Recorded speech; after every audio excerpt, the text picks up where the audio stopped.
Om Namo Bhagavate Vasudevaya.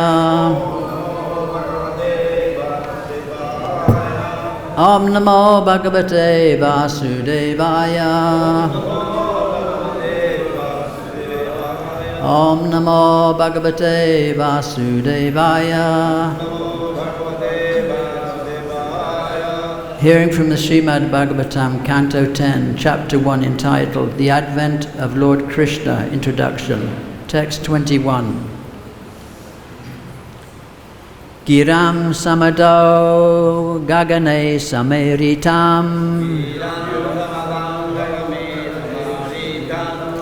nishamya vedas tridasan uvachaha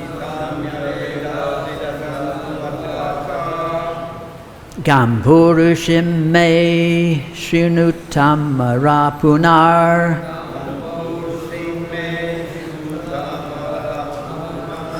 Vidhiyatam ashutataiva machiram Giram, a vibration of words. Samadau, in trance. Gagane, in the sky. Samiritam, vibrated. Nishamya, hearing. Veda, Lord Brahma. Tridashan, unto the demigods. Uvacha, said. Ha, oh, Gam, the order. Paurushim, received from the Supreme Person. May, from me. Shrinuta, just hear. Amara, O demigods. Puna, again. Vidiyatam, execute. Ashu, immediately. Tata eva, just so. Ma, do not. Chiram, delay. Translation and purport by His Divine Grace Srila Prabhupada. While in trance, Lord Brahma heard the words of Lord Vishnu vibrating in the sky. Thus he told the demigods, O demigods, hear from me the order of Kshirodakashayi Vishnu, the Supreme Person, and execute it attentively without delay. Please repeat. While in trance, Lord Brahma heard the words of Lord Vishnu vibrating in the sky. Thus he told the demigods, O demigods, hear from me the order of Kshirodakashayi Vishnu, the Supreme Person, and execute it attentively without delay. Purport. It appears that the words of the Supreme Personality of Godhead can be heard in trance by competent persons. Modern science gives us telephones by which one can hear sound vibrations from a distant place. Similarly, although other persons cannot hear the words of Lord Vishnu, Lord Brahma is able to hear the Lord's words within himself. This is confirmed in the beginning of Srimad Bhagavatam 1.1.1. Tene Brahma Hirda Ya Adikavaye. Adikavi is Lord Brahma. In the beginning of the creation, Lord Brahma received the instructions of Vedic knowledge from Lord Vishnu through the medium of the heart, Hrida. The same principle is confirmed herewith. While Brahma was in trance, he was able to hear the words of Kshirodakashayi Vishnu, and he carried the Lord's message to the demigods. Similarly, in the beginning, Brahma first received the Vedic knowledge from the Supreme Personality of Godhead through the core of the heart. In both instances, the same process was used in transmitting the message to Lord Brahma. In other words, although Lord Vishnu was invisible even to Lord Brahma could hear Lord Vishnu's words through the heart. The Supreme Personality of Godhead is invisible even to Lord Brahma, yet he descends on this earth and becomes visible to people in general. This is certainly an act of his causeless mercy, but fools and non-devotees think that Krishna is an ordinary historical person. Because they think that the Lord is an ordinary person like them, they are described as Muda, Abhijananti Mam Mudha. The causeless mercy of the Supreme Personality of Godhead is neglected by such demoniac persons who cannot understand the instructions of Bhagavad-Gita and who therefore misinterpret them. Om Gyanatimirandasya Gyananjana Shlakaya Chakshura Anmilitam Yena Tasmai Shri Gurave Namaha Panchakalpatri Vishcha Kripa Sindhube Vicha Patna Pavnabhiyo Vaishnavya Namo Namaha. Hare Krishna.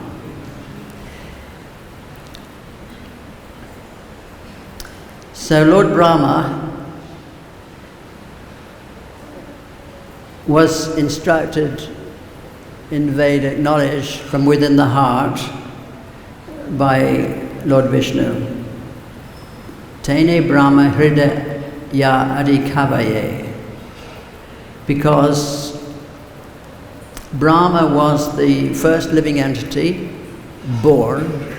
He was born of Lord Vishnu upon the lotus flower, Garbhodakashayi Vishnu. So, at the beginning of the creation, Lord Brahma was the most intelligent person. Now, Darwin's theory of evolution has it upside down, because according to his evolutionary theory, the species evolved upwards to human beings.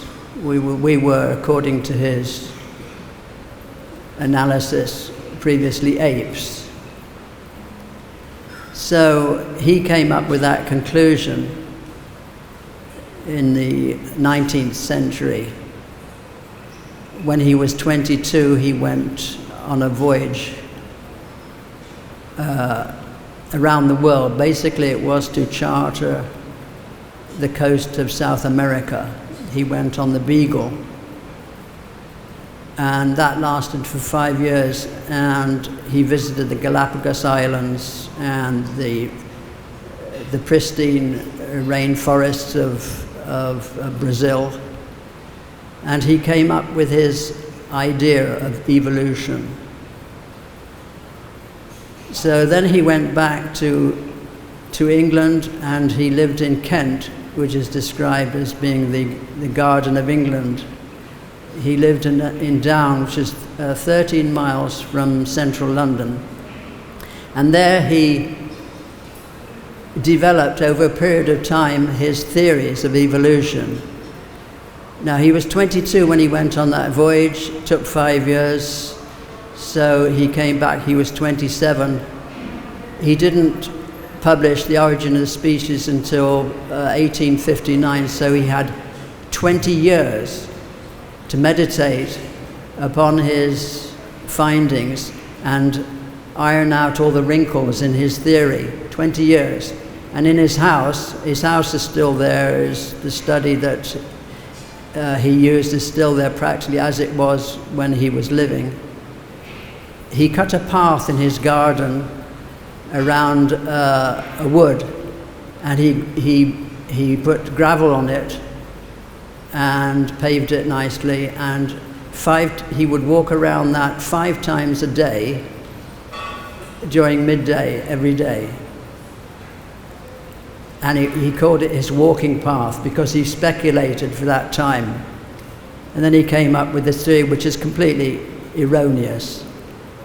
So it took him 20 years of speculation, and he remembers very clearly the moment he got that realization of what his notion was. He remembers clearly the carriage he was riding in, the scenery, and the happiness that he experienced. But what was that happiness? It was the happiness of mental satisfaction. It wasn't the gross satisfaction, it was the mental satisfaction that the speculator achieves.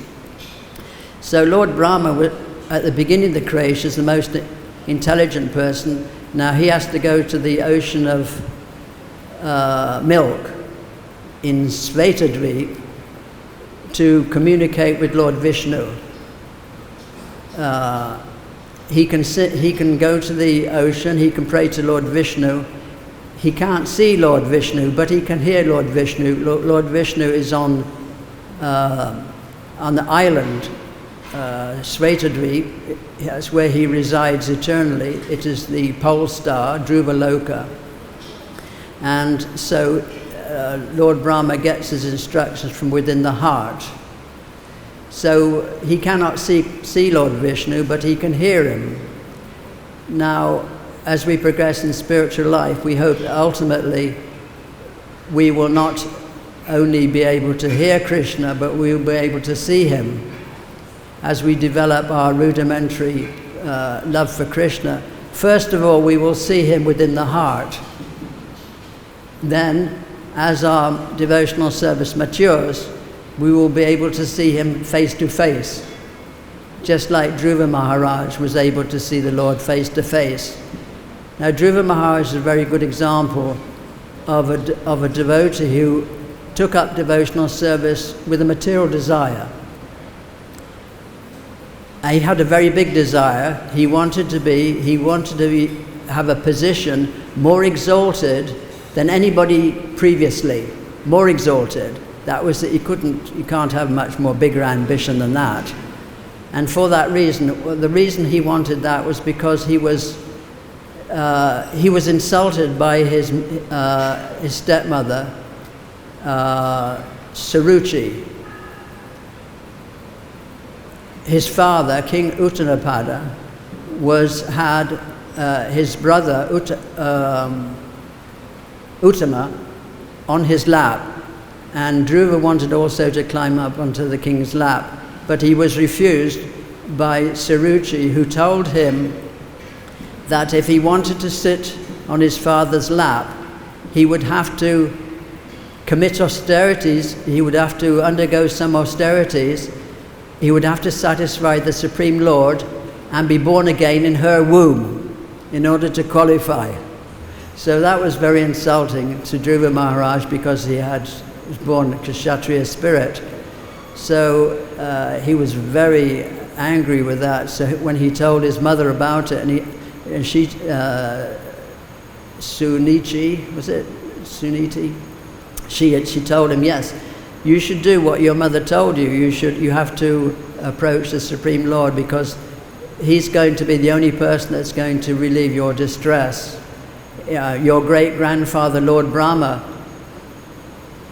by propitiating Lord Vishnu, was able to undergo the creation, secondary creation of the material world. So to fulfill your desires, you have to go and approach Lord Vishnu. So that he decided to do. But at that time, Narada Muni, who understood what was his intentions, came and tried to deter him from doing that. He gave him so many examples. He said, you're young now, it's going to be very difficult for you at your age to satisfy the Supreme Lord. You better to go home and develop a consciousness, be satisfied in any situation of life, be satisfied with which comes of its own accord, and in that way, eventually, maybe you can try for this. So Dhruva told him that because he had that Kshatriya spirit, that instruction couldn't sit within his heart. And he was actually so determined that Narada Muni said, okay, so he gave him the mantra and told him how to worship Lord Vishnu. So Dhruva went off and followed Narada Muni's instructions. So for the first month, he only ate fruits and berries for the first month. For the second month, that was every 3 days, only every 3 days. For the second month, he ate grass, dried grass and leaves every 6 days. And in the third month, he only took water every 9 days. And in the 4th month, he only breathed every 12 days. He only inhaled every 12 days. That was his austerity. And by the 5th month, he had controlled his breathing so well that he had blocked all the gates of his body. And as a result of that was that the whole universe became suffocated. And the demigods were really worried about this because they went to Lord Vishnu to find out what was going on. So, because of his meditation, Dhruva was able to see Krishna within his heart, Lord Vishnu within his heart. But then the Lord came and appeared to him, and he opened his eyes, and the same Lord that he'd been seeing within his heart, he saw externally before him. And the Lord actually was very pleased with him, and he actually fulfilled his boon. He got what he desired, actually, because Lord Vishnu gave him the pole star, Dhruvaloka, to live there, which is actually equivalent to a Vaikuntha planet. It's not destroyed in the annihilation of the material world. It exists eternally. So he was able to go there, and also as a boon he was given, he had to, because he desired it, he had to rule his kingdom for 36,000 years. So his father, he was reunited with his father, and everybody was happy, and then his father eventually installed him on the throne, and he had to rule for 36,000 years. So that was the experience of Dhruva, in that he was able to see Lord within his heart and able to see him face to face. So as devotees, we should also hope eventually to see the Lord face to face, but at least we should be coming to the platform of hearing him within the heart. Chitatmana prasantasya paramatma samahita sitosha sukha dukeshu tata manapamanayo. For one who has controlled the senses, the super soul is reached because he has attained tranquility. For him, happiness and distress, heat and cold, honor and dishonor are all the same. That is the platform. So we get to that position of taking dictation. We are supposed to take dictation from the super soul within the heart. That is our constitutional position. But in order to do that, we have to control our senses. It is absolutely necessary. Unless we control our senses, we won't be able to do that. So Krishna is actually directing the wanderings of all living entities. Ishvara Sarva Bhutanam Hridayeshe Raduna Tishtati Brahman Sarva Bhutani. What's the last verse, last line? Yantra Rudrani Maya Ya. Yes, Krishna is in the heart, directing the wanderings of all living entities who are situated in the material body as in a machine. So Krishna sees first. Unless Krishna sees, we do not see. It's because Krishna sees that we see. It isn't that we see, then Krishna sees through us. No, if Krishna sees, then we can see. If Krishna doesn't see, that we don't see. If Krishna is like the king has his entourage who moves with him. When he moves, they go with him, and when he stops, they all stop. So Krishna's energies only move when he desires them to move, and when he doesn't desire them to move, then we also do not move. So because Krishna desires something, it can happen. Unless Krishna desires it, it cannot happen. Our free will is that we can simply have some freedom to think, but not to do. The super soul is within the heart, is directing our wanderings. Just like in our body, with the eyes that we see, and then the legs follow. The eyes see and the hand follows. Just like that, because Krishna sees the super soul within the heart, so we see and we go. And it's no accident whatever happens to us at any moment, whether we're scratching our head or falling over, whatever happened, Krishna sees it before we do. So nothing happens by chance, and we can see like that a devotee will see Krishna in everything, Krishna's will and desire in everything.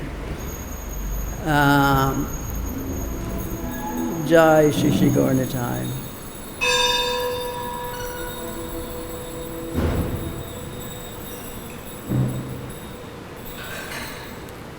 Yes, who was Lochana Das, of course, it's Parama Karuna Pahun Dwijana Nitai Gora Chander. That of all the incarnations of Krishna, Gauranitai are the most magnanimous, because they have made this process of developing love of God so easy in the Kali Yuga. They're most magnificent because the demons are already killed by their own activities. They are already condemned. So, according to Lord Chaitanya's mercy, he came to awaken the living dead, demoniac mentality. So, as devotees, we can also aspire, just like Dhruva was able, because of his austerities, to affect the whole world. So Prabhupada says we also, by our austerities, which don't mean the austerities that Dhruva performed, we don't have much in the way of austerity. Austerity is following 4 regulative principles, chanting 16 rounds a day, basically, and staying engaged. We don't have to do what Dhruva did, but by our austerities, we should have the faith that we will be able to also have some influence on the world. Individually, if we become Dridhavrata, dedicated to becoming purified, not just that we remain in Archana Vidhi, just simply worshipping the deities, but that we become proficient preachers, able to help the living entities escape from birth and death. So that should be our desire, actually. Take this devotional service very seriously and think along these lines, because as devotees we have to distribute Lord Chaitanya's compassion to the fallen conditioned souls, because we have the panacea, the remedies for all ills, the material world. Sarvatra Sarvada, the Bhagavad-Gita, is applicable at all times and all places for the complete rehabilitation of the fallen souls. All the knowledge is there in the Bhagavad-Gita. So it is our duty to, as much as possible, distribute this knowledge to the people of the world, so that they will know how they can be relieved of all problems. No more pandemics, no more natural disturbances, how everything will be supplied by Krishna, providing we're able to please him. So Lord Brahma was able to please Krishna by 100 years of austerity. He heard the word tapa, the 2 syllables tapa, which he understood because he was the most pious living entity. He understood to mean propitiate Lord Vishnu by austerities. So that he was able to do, and he got the darshan of the spiritual abode, where he stored Lord Vishnu with all his various energies, and Lord Vishnu actually shook his hand and told him that he just should keep his instructions within his heart, and he that will not be suffering from any pride. Although he had such an inconceivable job to do, that he would not be suffering from any pride. Just Keep my instructions within your heart. Hare Krishna. So does anybody have any questions, please? Yes, Brown.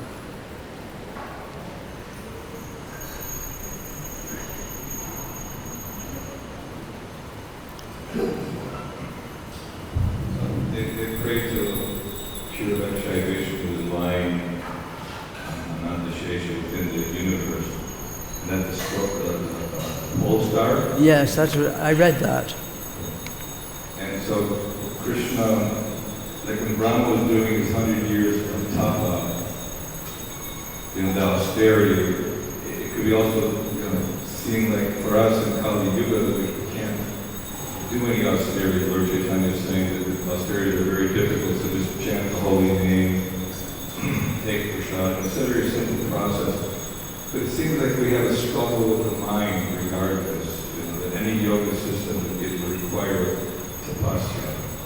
Even though it's very simple and easy, but still, it seems like the mind is giving so much trouble.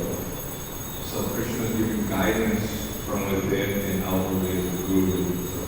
So when Lord Brahma was instructed by Krishna, Tene Brahma Vedana Pade, in the heart, then he realized the whole Vedas and the whole knowledge being sent down. So how is it that by simply hearing and chanting, this is enough yajna for compared to the pasha that Lord Brahma had to perform 100 years of austerity? That it's enough? Why is it enough?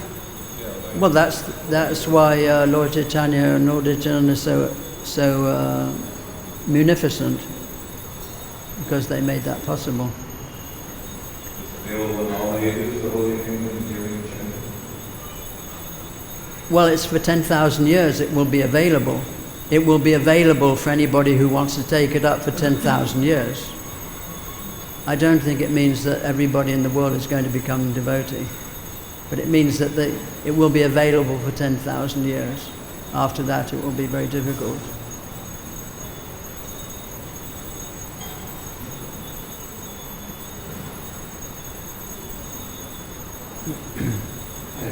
Hare Krishna.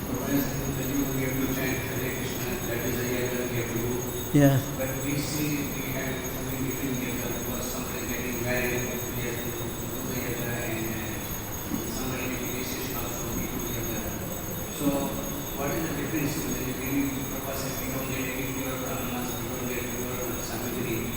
So what we should understand from this? We don't get any brahmanas? Yeah, we don't get pure brahmanas to recite mantras properly. There aren't any brahmanas. Well, there haven't been any brahmanas, qualified brahmanas, for 5,000 years, right? Even Naimisharanya, they had a problem lighting the fire. They were getting blackened with this smoke.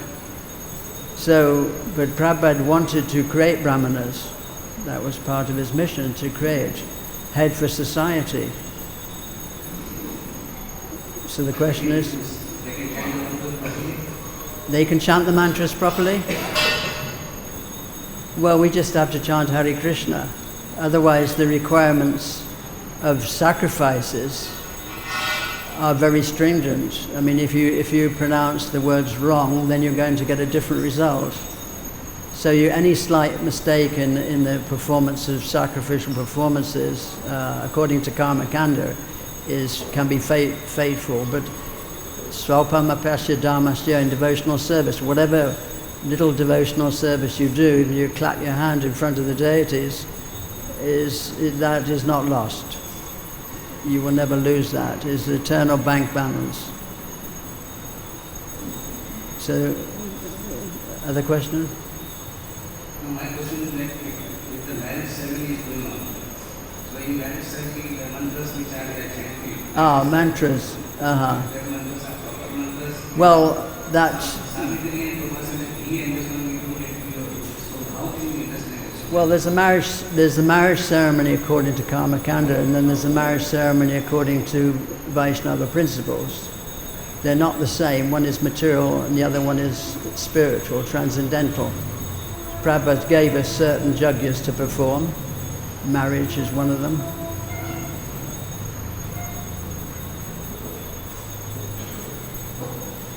So that's permitted in spiritual life.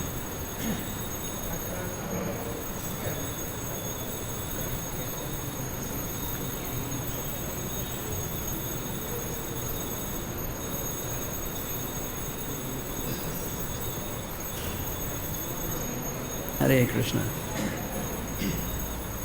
So yes, like giving some like initiation at marriage time.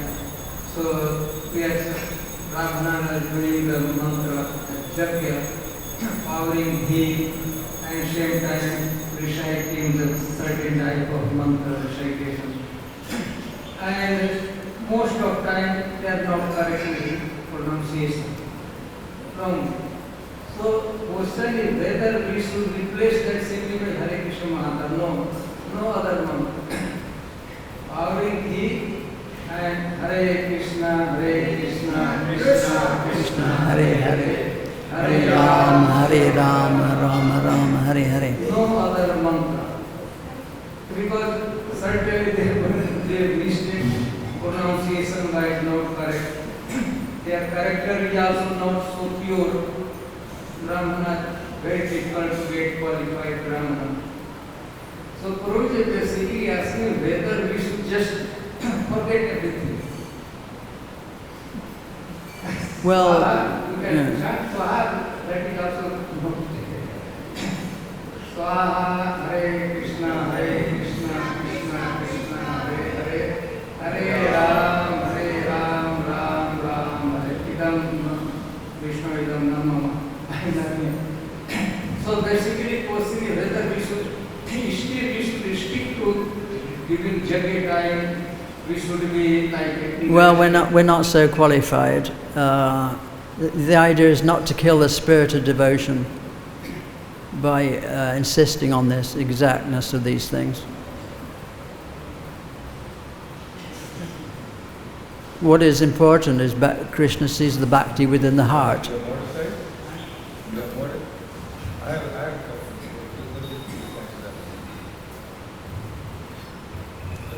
When we opened Krishna Balaram Mandir, Srila Prabhupada had the Pandits come and did so many mantras and yagas, so people, not everyone at the same level.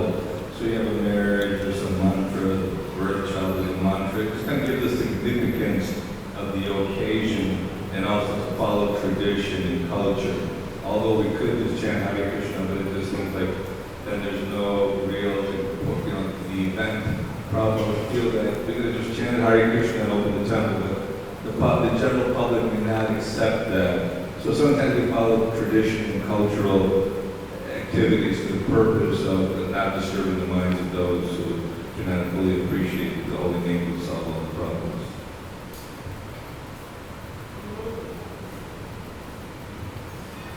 Is that topic done? Is that another topic? Well, what compromises do we make, probably with?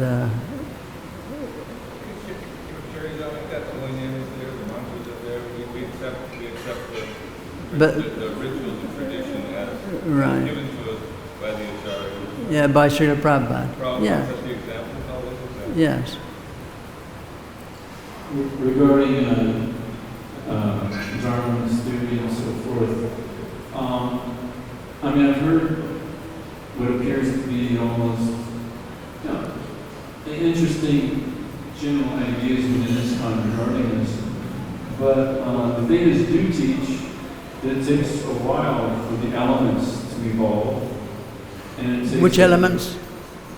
Earth, water, fire, and it takes quite a while for it's described as the original, like it was water species to evolve and to move into, or to have a then available, evolves a tricky word, to smaller living entities and so forth and so on. So, I mean, that is in the Vedas. And there's plenty of empirical evidence regarding the same thing within the scientific community. Regarding Darwin's theory? Regarding I can clarify a definition for evolve, but regarding how species have come from, very basic to more advanced, that's within the Vedas. Prabhupada even writes that in at least one spot. No, I mean the 8,400,000 species are created. They're fixed.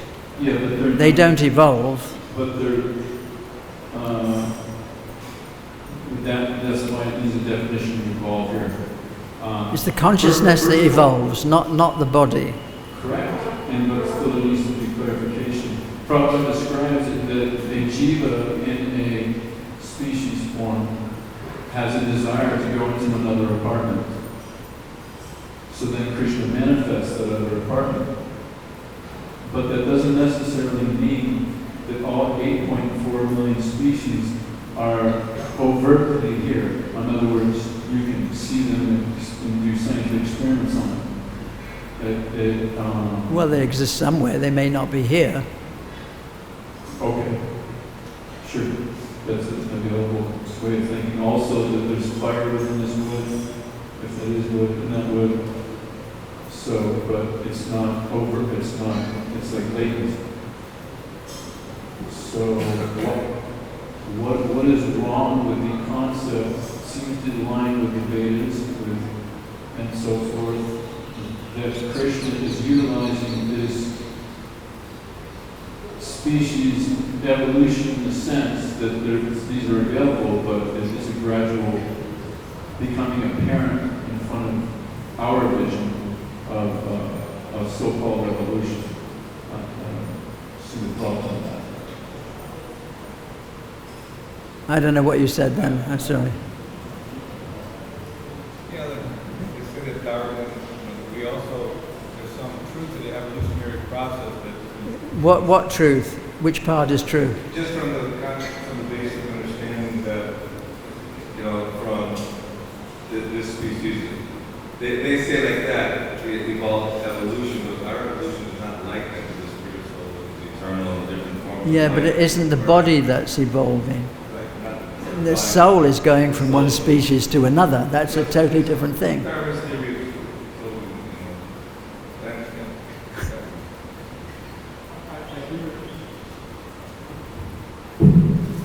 hear, if I can just be bold to say, fanatical ideas within ISKCON regarding this subject.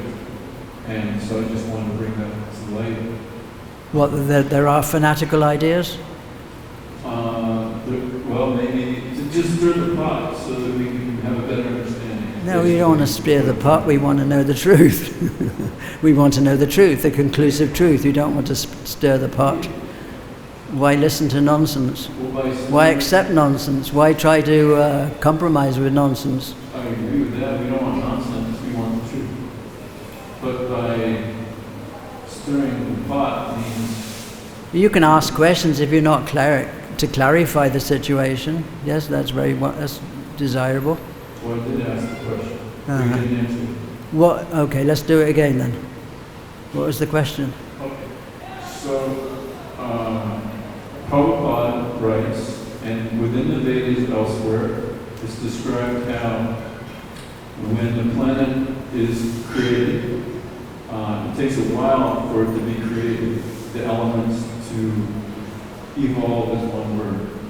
Mm-hmm. Want to use a different word, let me know. And same with the species it's described. So like first it talks about water species, and then gradually... Well, they're all created at the beginning of creation by the progenitors who are given that job to provide the bodies for all the living entities that have fruitive desires.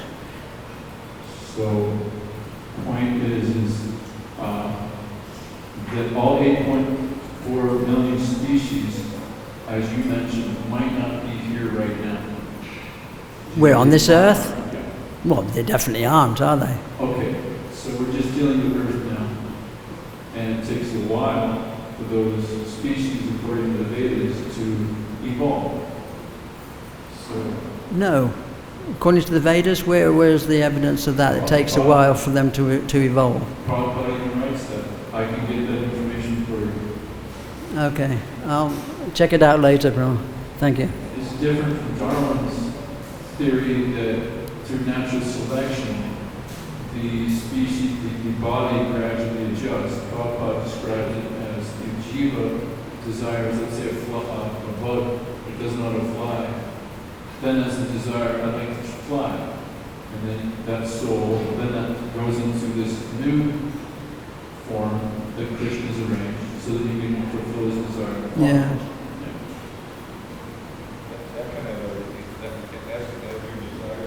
Well, that's an evolution of consciousness according to your desire.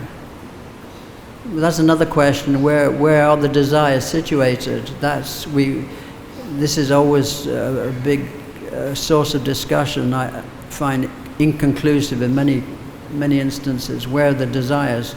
Because our desires, if you read the field of activities in the Bhagavad-Gita, desire and hate is part of the field of activities. That's part of the material field of activities. Desire is there. So it's coming from the material nature. It's not coming from the soul. That has to be understood. That's what conditioned life means. It isn't the soul that is desiring these things. You made your decision, now you have to live by it. Now you have to live. According to the modes of material nature, you will have certain desires. This is important to understand where the desires are coming from. What is the extent of our free will? Do we always have the full extent of our free will? Obviously not, because we become conditioned. And under those conditions, well, we're not free to do what we want. Jatutistatya karma krit. We're forced to behave in certain ways. Like a dog is forced to behave like a dog.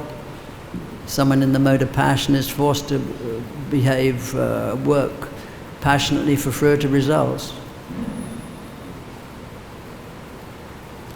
Can it be said that in the lower than human species, desire is predestined? Well, it's fixed. The behavior of the lower species are fixed. Desire. A dog doesn't desire to, live in a tree. And since it goes through these 8 million species, its desire to now fly from that non. That's predestined desire given by material nature. No, I mean, once you get degraded, you have to go through all the species again, from all until you come again to the human form. Right. So there's no free will involved there. You're forced to go through all the species.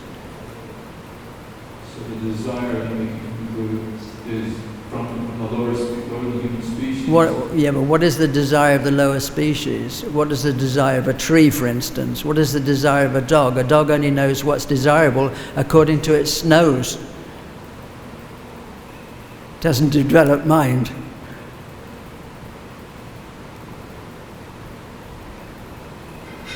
Either way, we can say that this desire comes from material nature.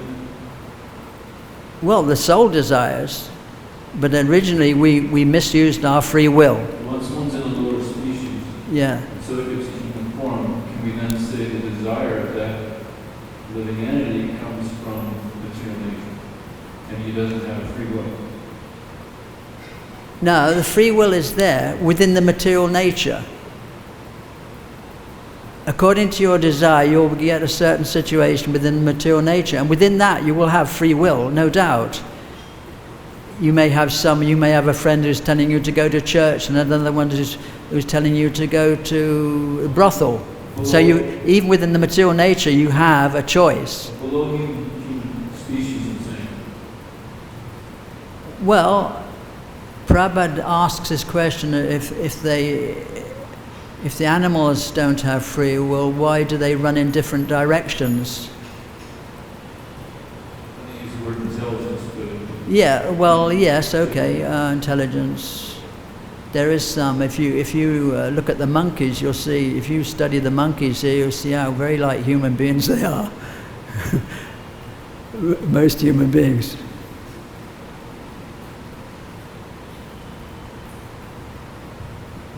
But the soul isn't desiring, material to enjoy material objects. The soul is not desiring it. But you made your choice. You chose mammon instead of God. So then you have to, like if you contract a disease, you can't suddenly opt out. You've got the disease, you have to suffer it, suffer the consequences of the disease. There's a temple, there are temples in Khajuraho in India. You know, the outside of those temples, anybody been there? Khajuraho? Khajuraho in India, northern India. The outside of the temples are all erotic sculptures, everything you can imagine. And Prabhupada was asked about that, and he says, yes. When you go to the temple, you see the carvings, and you say no, and you go inside. You make your choice. But until the conditioned soul meets the pure devotee, you can't get out of the material world. When you meet the pure devotee, then you can exercise your free will again, because you have the choice. But when you're conditioned, what is the choice? It isn't clear. If you are an atheist, how can you exercise your free will? You don't even believe in God.